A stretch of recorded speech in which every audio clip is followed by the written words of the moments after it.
31-year-old Zhou Shunhong is one of China's estimated 220 million strong army of migrant workers. Still in his mid-teens, he dropped out of middle school in his remote rural hometown. Like millions of others from poorer parts of the country, Zhou headed for the teeming building sites of the prosperous East Coast in search of a better life.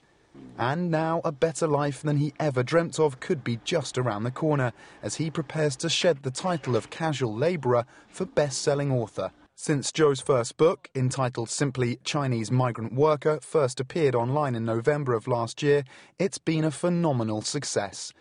In those 2 months, it's been viewed over 6 million times, and this month a published version will hit bookstores across the country. But for Zhou, telling the real story of his fellow migrant workers is as important as any financial success.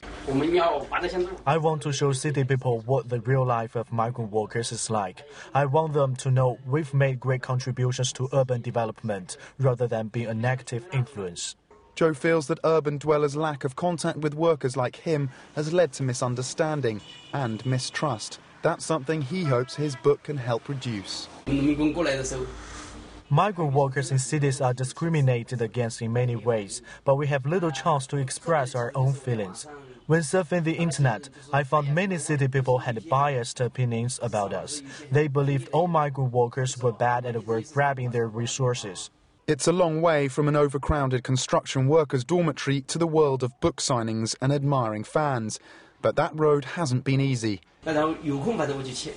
Whenever I could find time, I would write a few lines. There was one period when I really felt I couldn't go on, but I forced myself to continue. I told myself if I gave up, then there was no hope.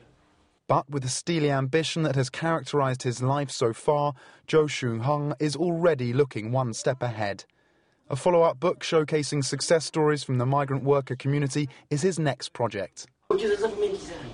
I believe there's a wealth of material dealing with migrant workers. It all depends on how you write it, but you have to base it on real lives and a real story. The novice author even has dreams of adapting his book as a movie. And given his track record at breaking down impenetrable barriers so far, who's betting that one Zhou Shunhong won't be playing the lead role? Mackenzie, BON.